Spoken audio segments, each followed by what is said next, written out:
this seems different. I don't recall any time that so many major brands all at once joined a boycott against Facebook on the grounds of civil rights. Would you say this is different as well? Oh, definitely. No, Emily, I think this is part and parcel of a massive change going on in our society. I mean, think of how different the world is today from 3 months ago.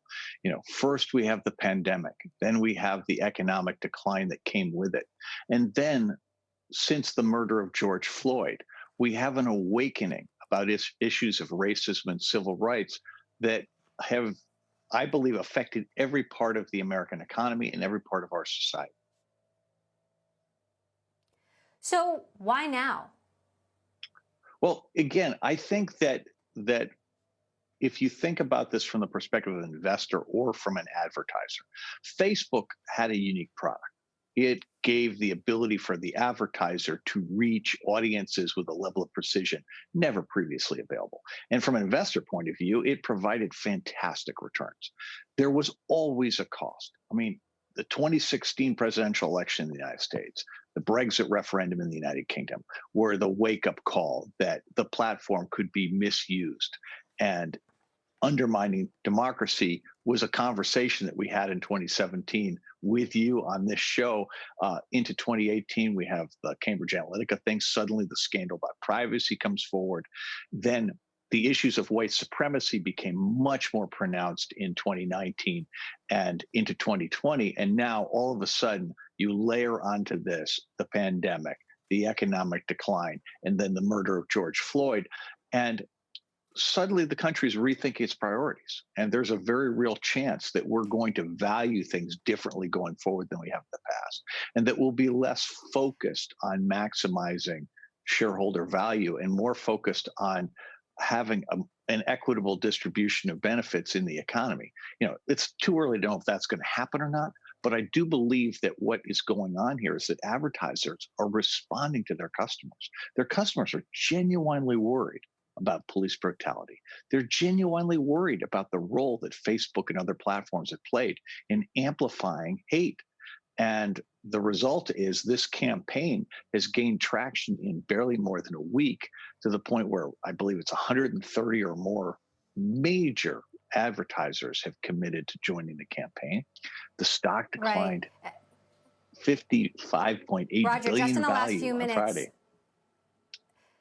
Just in the last few minutes, Chipotle joined the campaign when Unilever came out on Friday saying they were joining the campaign and ceasing advertising on Facebook for the year. We saw that major stock plunge. I mean, Facebook is such a behemoth. Often when these things happen as one-offs, the response is that it's not really going to make a serious dent in Facebook's advertising revenue. But do you think at this point this will make a serious dent in Facebook's ad revenue, and how big a dent? So, Emily, the way I think about this is Facebook has literally millions of individual advertisers, and even the largest ones are substantially less than 1%. So it is unrealistic in the short run to expect an impact on revenue or earnings. But a $55.8 billion decline in market value, which is what you saw on Friday alone, that is equal to the entire market value of Twitter combined with Snap. And that's what Facebook lost in one day. And it's bounced a little bit today, but very little. And to me, that's what this is really about. This is really about starting a conversation and engaging in what is the proper role of a corporation in our national discourse. Should it be okay for a corporation to undermine democracy, undermine public health, to undermine privacy for profit? Should it be okay to amplify hate? Should it be okay to amplify white supremacy or conspiracy theories for profit? And I think 3 months ago, people thought, what's the harm? No big deal. But today, where you can really see the harm in the context of the COVID-19 pandemic, in the context of the murder of George Floyd, that people are reassessing all of that. And I don't know how that's going to turn out, but I think investors have to be part of that conversation. I think they have to ask themselves, what kind of a world do I want to live in? And, what are the consequences of making a little bit more money on Facebook relative to the cost to society? Now, on that note, we did speak with Nick Clegg, the Vice President of Global Affairs, earlier on Bloomberg Television, and he answered this question about whether Facebook, is profiting off of hate. Take a listen to what he had to say. Oh, let me be absolutely clear. We do not profit from hate. We have no incentive to have hate on our platform. We don't like it. Crucially, our users don't like it. Users, we know this from the surveys that we conduct with users. They don't like to see hateful, inflammatory content on their news feed. And of course, advertisers, they've made quite clear, don't like it either. It's not a question of whether one is for or against hate. Everybody is against hate. It is, what do you do about it? Now, on top of that, Roger, you had Mark Zuckerberg on Friday announcing new initiatives at Facebook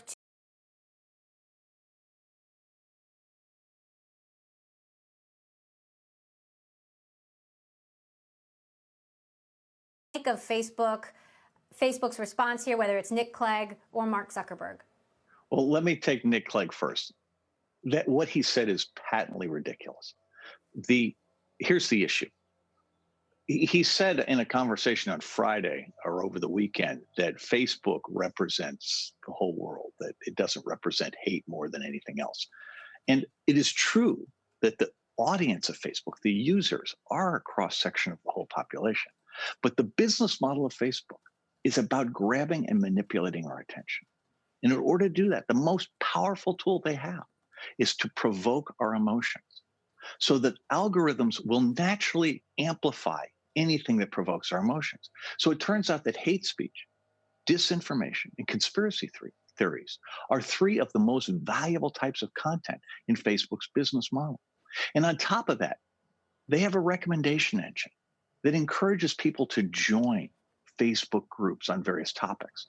And their own studies have shown that 64% of the joins, 64% of the time that people join an extremist network, they do it because of a recommendation made by Facebook. So the Nick Clegg thing is just silly. We should not treat that as a serious response. And when Mark is talking about elections, he's trying to change the subject.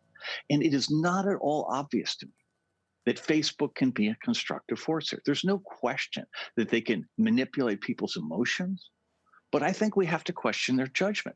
They have shown time and again a willingness to side with one political party and one political candidate, as opposed to siding with democracy and fairness. And in my mind, that is not correct. That's not the American way. And we should not allow the 15-year apology tour that Mark Zuckerberg has been on since Facebook started to continue. We have to demand better. And candidly, asking them to fix themselves, I think, is unrealistic. This is going to require regulation.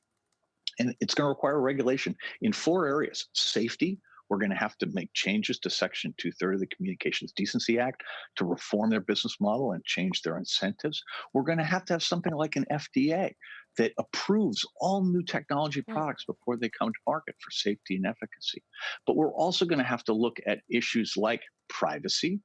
We're going to have to protect people's privacy and reduce the surveillance on them. We're going to have to use antitrust to increase the competition in the marketplace. There are all of these initiatives that we have to do, and we have to do them all. You can't just do a little here and a little bit of there. This stuff is all one large problem. And these companies are so important to our economy that we have to find a way for them to coexist with our society without doing harm, where we get what's great about them without having to suffer the consequence of what's wrong.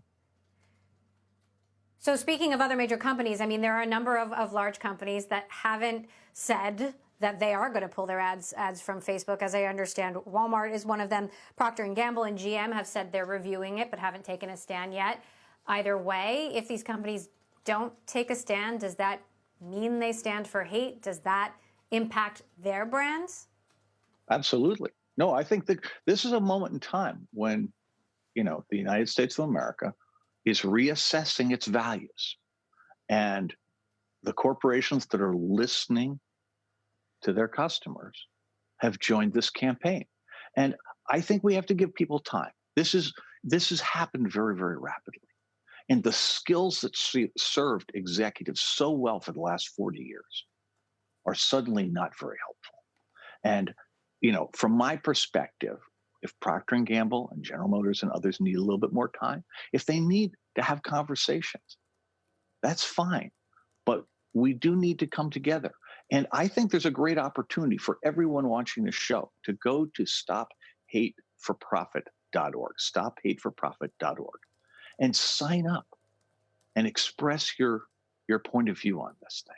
And let's give the message to marketers that hate for profit is not, that's not suitable in the United States in 2020 any longer. And we can do better. And candidly, Facebook can be the great company it can be without amplifying hate, without amplifying disinformation and conspiracy theories. There's just no place for that anymore. Meantime, Roger, we're hearing from our sources that Facebook is planning a roundtable with advertisers tomorrow. Do you think at this point that this is a moment where we could see Zuck dramatically change his stance or reverse his stance, or now that he's made this decision and taken this particular stand?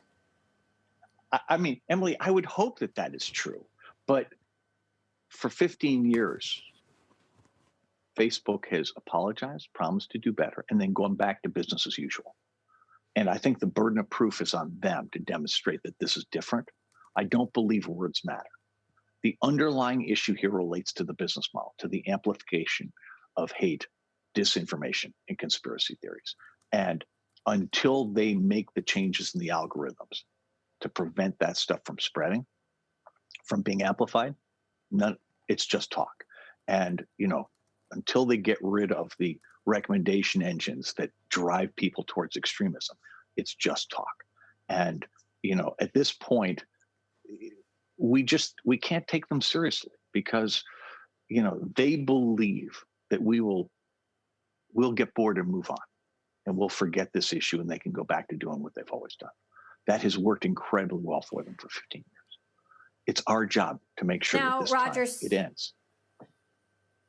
Speaking about the broader environment, as we've been talking, we've gotten some news on China and Hong Kong. U.S. Commerce Secretary Wilbur Ross has announced that Hong Kong's special status will be revoked.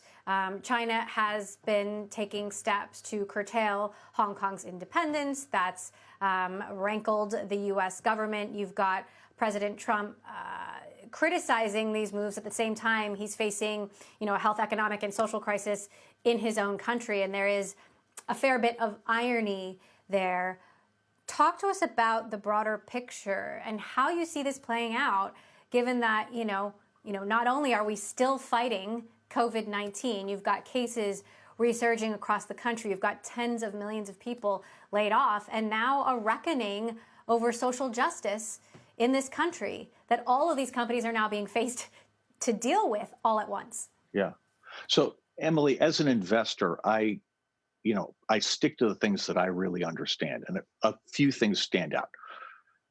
An enormous amount of our growth over the last 40 years has come from globalization, from doing trade around the world, from converting countries that used to be rivals or enemies into business partners. And China was first and foremost among them.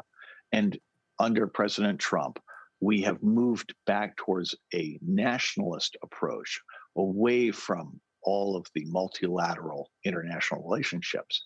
And if you overlay the COVID-19 pandemic, our response has been so horrible. The rate of infection in this country is a quarter of the world's total, even though we're only 5% of the world's population. I mean, the result is we may be like a plague ship. Countries may not be willing to let us visit them, may not be willing to let us have as much trade. And all of that is really bad. And at the same time, President Trump's trying to get reelected.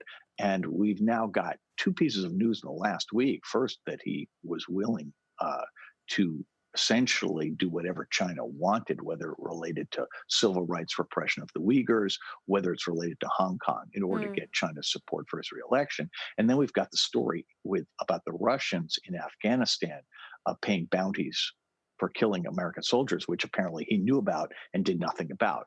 And all of that, it strikes me, puts us in this, as investors and as citizens, in this horrible position where the president of the United States is operating in a way that, as far as I know, no president's ever operated before. And I don't know how we get through this without a reckoning. And I don't know what that looks like. And to me, it's deeply troubling. And as an investor, it makes me very, very cautious because, there's not only no V-shaped recovery going on here, we're coming into the worst days of the first wave of the pandemic. And, it's only June.